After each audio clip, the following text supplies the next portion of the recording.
Hi everyone, this is Veronica. आज का topic हमारा डिस्कशन का है recombinant variants of SARS Covid 2, तो कोरोना वायरस 2।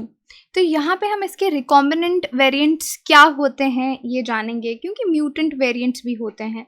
तो दोनों के बीच में क्या डिफरेंस है इसके बारे में हम जानेंगे। आपकी कोई भी क्वेरी हो आप मुझसे कनेक्ट कर सकते हैं फेसबुक, इंस्टाग्राम या टेलीग्राम पे। पीडीएफ जो है वो आपको सिर्फ और सिर्फ मेरे टेलीग्राम चैनल पे ही मिलेगा। बाकी मैं आपको बता दूं, स्टडी आईक्यू के कोर्सेज अगर आप लेना चाहते हैं, कोई भी कोर्स में इंटरेस्टेड हैं, आप पेमेंट के टाइम डिस्काउंट कोड यूज़ कर सकते हैं मेरा वीरो33। इस पर 33% ऑफ आपको मिलेगा। तो जो आज टॉपिक हम डिस्कस करेंगे ये बहुत इम्पॉर्टेंट है आपका साइंस एंड टेक्नोलॉजी के हिसाब से। ओके, ये आपका अवेयरनेस फील्ड्स में भी क्वेश्चन पूछा जा सकता है। साइंस टेक का क्वेश्चन है ये। सो इस पार्ट ऑफ यूपीएससी सिलेबस में ये आपका कवर होता है। अब पहली बात देखिए कि वर्ल्ड हेल्थ ऑर्गेनाइजेशन ने एक अभी रिसेंटली आपने बहुत सारी न्यूज़ देखी होगी इस बारे में कि एक नया वेरिएंट जो है SARS-CoV-2 का वो आया है, दैट इज XE रिकॉम्बिनेंट, है ना। XE रिकॉम्बिनेंट जो आया है ये एक नया तरह का वेरिएंट है और फर्दर इसको एक रिकॉम्बिनेंट वायरस कहा जा रहा है, जिसको यूके में डिटेक्ट किया गया 19 जन। 600 सीक्वेंसेस इसके किए गए, रिपोर्ट किए गए और कंफर्म किए गए। अब आप सोच रहे होंगे कि भाई हम हर बार वेरिएंट तो पढ़ते हैं, लेकिन ये रिकॉम्बिनेंट वेरिएंट या रिकॉम्बिनेंट वायरस क्या है? हम म्यूटेंट वायरस भी पढ़ते हैं, तो दोनों के बीच में क्या डिफरेंस है ये मैं आपको बताऊंगी। लेकिन उससे पहले देख लीजिए इंडिया का पहला जो केस है वो ये BMC जो मुंबई में है 6 अप्रैल को आया। 50 ओल्ड महिला थी जिनकी ट्रेवल हिस्ट्री साउथ अफ्रीका की थी, वो इन्फेक्टेड निकली। XE वेरिएंट जो है कोरोना वायरस का, ये हमने देखा। अब वेरिएंट्स क्रिएट कैसे होते हैं उससे पहले जो मैं दो का आपको डिफरेंस बता रही हूँ। एक टर्म मैं यूज़ कर रही हूँ रिकॉम्बिनेशन। रिकॉम्बिनेशन का मतलब है रिकॉम्बिनेंट वेरिएंट इससे बनेगा, और दूसरा आपका म्यूटेंट वेरिएंट है जो म्यूटेशन से बनेगा। डिफरेंस ये है कि सपोज आपका एक वायरस है, सपोज एक वायरस आपका ऐसा दिखता है। जस्ट दोनों में डिफरेंस करने के लिए मैं ऐसे बना रही हूँ, ठीक है। तो एक को ऐसे बना देते हैं, ओके। अब रिकॉम्बिनेंट वायरस में क्या होता है, दो स्ट्रेन मिक्स होते हैं। यहाँ पे एक आपका ये रिकॉम्बिनेशन, ये वाला पूरा लाइन जो आपका रिकॉम्बिनेशन का है, ठीक है। रिकॉम्बिनेशन यानी रिकम्बाइन करना। तो ये आपके दो स्ट्रेन्स इसमें रहते हैं। जब वायरस की इसके बाद रेप्लिकेशन होती है, अब ये सेल के अंदर सेम टाइम पे दोनों स्ट्रेन से इन्फेक्शन हो जाती है। ओके, दोनों अलग अलग स्ट्रेन है सेल के अंदर, इसको बोलेंगे ड्यूअल इन्फेक्शन, कि दो अलग अलग वेरिएंट से या दो अलग अलग स्ट्रेन से इन्फेक्शन हो गया, किसी को ड्यूअल इन्फेक्शन हो गया। तो ये दोनों मिलके जो नया वेरिएंट बनाएंगे उसको हम रिकॉम्बिनेंट वेरिएंट बोलेंगे, या फिर उसको हाइब्रिड न्यू स्ट्रेन भी बोल सकते हैं। So this is your recombinant variant या रिकॉम्बिनेशन, इस तरीके से होता है। म्यूटेंट में क्या होता है कि ये आपका वायरस है, एक स्ट्रेन है, एक ही स्ट्रेन से सिंगल सेल के अंदर जब ये जा रहा है तो सिंगल इन्फेक्शन हो रही है। सिंगल इन्फेक्शन होने के बाद जब वायरस रेप्लिकेट करता है यानी वायरस रिप्रोड्यूस करता है, तो आप कह सकते हैं वायरस प्लस म्यूटेशंस होने शुरू हो जाती हैं। जब वायरस प्लस म्यूटेशंस होती हैं तो आपका म्यूटेंट वेरिएंट बनता है। तो दोनों में आपको अब डिफरेंस पता, चाहे आप रिपीट करके फिर से सुन लीजिए कि मैंने क्या कहा।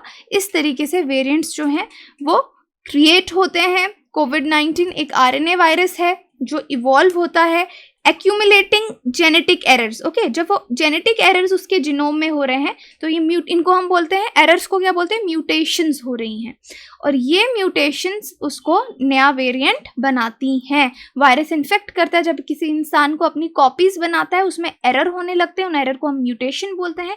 Then your mutant variant is created. तो म्यूटेंट वेरिएंट ये आप देख सकते हैं। So this is the parental original strain जिससे इन्फेक्शन हुआ, ये सेल के अंदर गया, इसमें म्यूटेशंस होने लग गई। जब म्यूटेशन होने लगी तो उसके RNA में कुछ चेंज आ गई। ये देख लीजिए, ये पहले ग्रीन कलर से दिखाया है RNA, फिर उसमें ये चेंज होने लगी, जो ये रेड डॉट्स दिखाएं, एरर आने लग गए। तो नया वेरिएंट बन गया और उससे एक नया स्ट्रेन बन गया। यहाँ पे देखिए पहले सिर्फ ब्लू कलर का था, अभी ब्लू रेड कलर के स्पाइक्स आपको नजर आ रहे हैं। सो ये इस वजह से वायरस के बिहेवियर में भी चेंज होने लग जाती है। हम तभी बोलते हैं ना नया वेरिएंट आया है, ये पहले वाले से भी खतरनाक है या ज़्यादा ट्रांसमिसिबल है। कुछ भी हो सकता है, ज़्यादा ट्रांसमिसिबल भी हो सकता है, कम भी हो सकता है, लेकिन उसके कैरेक्टरिस्टिक्स पुराने वाले से अलग होंगे। तो ये चीज़ लिखिए, नए एरर्स जो हैं इनको हम म्यूटेशन बोलते हैं।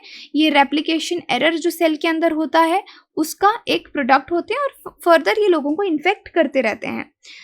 जब किसी वायरस में स्पेसिफिक एरर्स होते हैं कि हमको पता है कि कौन कौन से एरर्स हो रहे हैं, म्यूटेशन हो रहा है और उसी से हर लोगों को इन्फेक्शन हो रही है, इससे ये वो एरर्स हैं जो एक कॉमन पेरेंटल वायरस जीनोम से आए होते हैं और इसको हम लीनिएज और वेरिएंट ऑफ वायरस बोलते हैं। मतलब वही जो नया, जैसे आपने देखा ये इस स्ट्रेन से पहले इस स्ट्रेन पेरेंटल स्ट्रेन से सबको इन्फेक्शन हो रहा था, पर धीरे धीरे इस नए स्ट्रेन से इन्फेक्शन होने शुरू हो जाता है।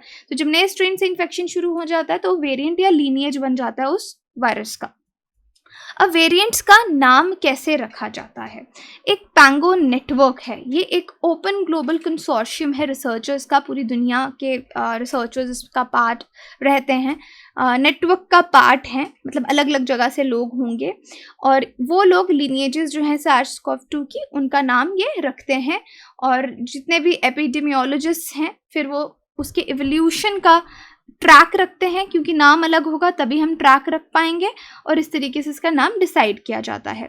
तो अभी तक ये पहले जो ये वाला पिक्चर था this was about mutant variant. तो वैसे मैंने आपको शुरू में दोनों का डिफरेंस भी लाइन ड्रॉ करके शुरू में दिखा दिया, लेकिन फिर से देख लेते हैं। रिकॉम्बिनेंट वेरिएंट में क्या है, दो डिफरेंट लीनिएजेस के वायरस को इन्फेक्ट करते हैं सेम सेल को, जिसको मैंने आपको क्या टर्म यूज़ किया, ड्यूअल इन्फेक्शन, कि दो अलग अलग स्ट्रेन जो अलग अलग, पहले ये पेरेंटल स्ट्रेन था, ठीक है, पेरेंटल स्ट्रेन था, ये म्यूटेट हो के इसने एक स्ट्रेन ऐसा बनाया, एक स्ट्रेन ऐसा बनाया, राइट। अब ये दोनों अगर किसी को इन्फेक्ट करते हैं एक सेल में, जिसको हम ड्यूअल इन्फेक्शन बोल रहे हैं या को इन्फेक्शन बोल रहे हैं एक ही सेल में, ये अपने फ्रैगमेंट्स को एक्सचेंज करेंगे, अपने जो इंडिविजुअल जीनोम्स के फ्रैगमेंट्स हैं उनको एक्सचेंज करेंगे और एक नया वेरिएंट बनाएंगे जो ओरिजिनल लीनिएजेस से अलग होगा। तो रिकॉम्बिनेशन जो लीनिएजेस की जो होती है काफ़ी वैरायटी ऑफ वायरसेस में होती है, जैसे इन्फ्लुएंजा में बहुत इस तरह के केसेस देखे जाते हैं, कोरोना वायरसेस में भी देखे जाते हैं, बट बहुत बार रिकॉम्बिनेशन रेयर होता है, क्योंकि आप समझ रहे हैं कि एक सेल को एक टाइम पे को इन्फेक्शन होनी चाहिए, इसलिए इसको थोड़ा रेयर बनाता है, बट इट डज हैपन, होता है। ओके, तो इसको हम रिकॉम्बिनेंट वेरिएंट बोलते हैं। सो यस, जो मैं आपको पिक्चर ऐसे समझा रही थी ड्रॉ करके, यहाँ पे आप वो पिक्चर देख भी सकते हैं। तो this is strain 1, strain 2, dual infection हुआ, नया स्ट्रेन बना। लेकिन म्यूटेंट जो सिंगल इन्फेक्शन होता है इसमें म्यूटेशंस होती हैं, then you have just one single virus. इसमें भी सिंगल वायरस ही होता है, but this is because of single infection, this is because of dual infection. अब जो नए रिकॉम्बिनेशन के इवेंट्स हैं, टिपिकली सिचुएशंस आपने देखा, दो या ज़्यादा लीनिएजेस, इसमें तो पिक्चर में आपको दो लीनिएजेस दिखाई हैं जो मिलके रिकॉम्बिनेशन कर रही हैं। इससे ज़्यादा लीनिएजेस भी हो सकती हैं जो को इन्फेक्ट करें, को सर्कुलेट करें एक रीजन में एक ही टाइम पे। ये जो को सर्कुलेशन है लीनिएजेस का, इससे अपॉर्चुनिटी मिलती है वायरस को रिकॉम्बिनेंट लीनिएज बनाने की। तो डिफरेंस क्या है recombination and mutation in virus में, कि म्यूटेशन एरर की वजह से होता है, जो उनके रेप्लिकेशन में होता है एरर हो जाता है, रेप्लिकेशन जब वायरस कर रहा होता है। रिकॉम्बिनेशन को इन्फेक्शन की वजह से होता है। तो सिंपल दो वर्ड्स में अगर डिफरेंस देखना चाहो, one is because of mutation error and second is because of को इन्फेक्शन, जिसमें उनका जेनेटिक इन्फॉर्मेशन एक्सचेंज होता है और एक नोवल वायरस बनता है। अभी तक कितने रिकॉम्बिनेंट वायरसेस डिटेक्ट हुए हैं? तो रिकॉम्बिनेशन इवेंट जैसे मैंने आपको बोला बहुत फ्रीक्वेंट नहीं होते, थोड़े कम होते हैं, लेकिन फिर भी कुछ रिकॉम्बिनेंट लीनिएजेस जो हैं वो पैंडेमिक में मिली हैं। पैंगो ने बोला कि जो भी रिकॉम्बिनेंट ये वायरस होगा उसका नाम कैसे रखा जाएगा। पैंगो नेटवर्क ने क्या कहा कि एक्स नाम रखा जाएगा पहला, फिर ए मतलब पहला इवेंट, एक्स बी, एक्स सी, ऐसे करके। तो अभी यहाँ देखो एक्स ई मिला है हमको, तो इस तरफ इतने इवेंट्स रिकॉम्बिनेशन के हो गए कि अल्फ़ाबेट से इंडिकेट होगा कि ऑर्डर ऑफ डिस्कवरी उसका क्या है। तो प्रीवियसली डेजिग्नेटेड देखिए एक्स ए जो है ये किन स्ट्रेन्स का रिकॉम्बिनेशन है, कौन से दो स्ट्रेन मिले यहाँ पे, B.1.17, B.1.177, ये यूके में डिटेक्ट हुए।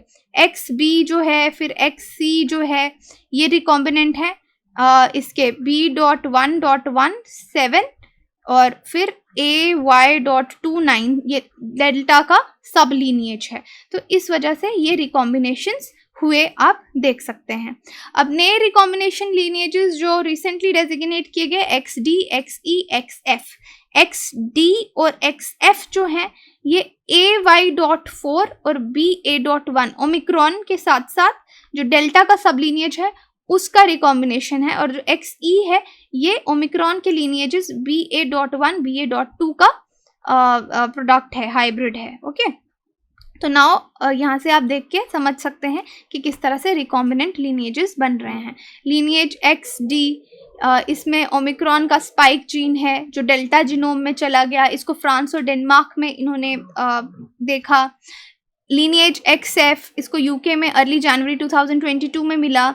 इसमें कुछ ज़्यादा खास सिग्निफिकेंट ट्रांसमिशन नहीं है, अब डिपेंड करता है ना, क्योंकि इसमें चेंज हो गया तो इसके कैरेक्टरिस्टिक्स चेंज हो गए। हो सकता है कि ज़्यादा ट्रांसमिसिबल हो सकता है कम ट्रांसमिसिबल हो। जैसे XF की चेंज में देखा, वो बोला कि not shown any significant transmission, इसमें ज़्यादा ट्रांसमिशन नहीं है। XE जिसको यूके में किया, ये भी रिकॉम्बिनेंट फ्रैगमेंट्स हैं इसके BA.1 के, और मेजॉरिटी BA.2 जीनोम के इसमें आपको फ्रैगमेंट्स मिलेंगे। तो अब क्या रिकॉम्बिनेशन या रिकॉम्बिनेंट वेरिएंट्स जो हैं क्या वो ज़्यादा डेडली हैं? अब ऑल्दो सार्स में हमने देखा है कि रिकॉम्बिनेशन हो रहा है, लेकिन ऐसा कोई खास एविडेंस हमारे पास नहीं है जो ये हमको ये बोले कि रिकॉम्बिनेंट लीनिएजेस ज़्यादा खतरनाक हैं। अभी तक तो डोमिनेंट वेरिएंट आपका ओमिक्रॉन ही चल रहा है, बट आगे किस तरह के और वेरिएंट्स आएंगे, वो खतरनाक हो सकते हैं, कितने खतरनाक हो सकते हैं ओमिक्रॉन से, ये रिसर्च ही विद टाइम हमको बताएगी। अब आइडेंटिफिकेशन कैसे किया जाता है रिकॉम्बिनेंट्स का, तो डेफिनेटली पैंगो नेटवर्क जो है जब सैम्पल्स को कंफर्म करता है, उनकी सीक्वेंसिंग होती है, और ये लोग वेट करते हैं, ये नहीं कि एक सीक्वेंस से उसका बोल देते हैं कि ये रिकॉम्बिनेंट है। एटलीस्ट 5 जीनोम्स पब्लिक डोमेन में जब तक आते हैं एक क्लस्टर में, उसके बाद ही अनाउंस किया जाता है कि कोई रिकॉम्बिनेंट वेरिएंट आ चुका है। तो वे हेड में हम यही बोल सकते हैं कि रिकॉम्बिनेशंस जो हैं या रिकॉम्बिनेंट वेरिएंट्स जो हैं रेयर अकरेंसेस हैं, और थोड़ा अनक्लियर भी है अभी तक हमको साइंस में कि वायरस रिकम्बाइन क्यों करते हैं, वाई दे रिकम्बाइन। अब सार्स में अगर आप देखें, म्यूटेशन भी अगर आप देखें उस हिसाब से कम हुई है, बिकॉज कोरोना वायरस में खुद का एक प्रूफ रीडिंग का जब रेप्लिकेशन होती है, प्रूफ रीडिंग का मैकेनिज्म है। प्रूफ रीडिंग के मैकेनिज्म में क्या होता है कि वो एरर को ठीक कर देता है, तो उससे म्यूटेशन नहीं हो पाती। तो इस तरीके से कोरोना वायरस इवॉल्व हो रहा है और इसको स्टडी किया जा रहा है। But in this lecture I hope recombination variants क्या हैं ये आपको समझ आया होगा। Now the question is, a fully formed infectious viral particle is called virion, viroid, capsid, virusoid. आप मुझे कमेंट सेक्शन में बता सकते हैं या टेलीग्राम में ये पोल में पार्टिसिपेट करके आप आंसर जान सकते हैं। बाकी कोर्सेज की जानकारी अगर आपको चाहिए, आप वेबसाइट विजिट कीजिए, एप्लीकेशन डाउनलोड कीजिए, और कोर्सेज EMI पे भी अवेलेबल हैं। Thank you so much.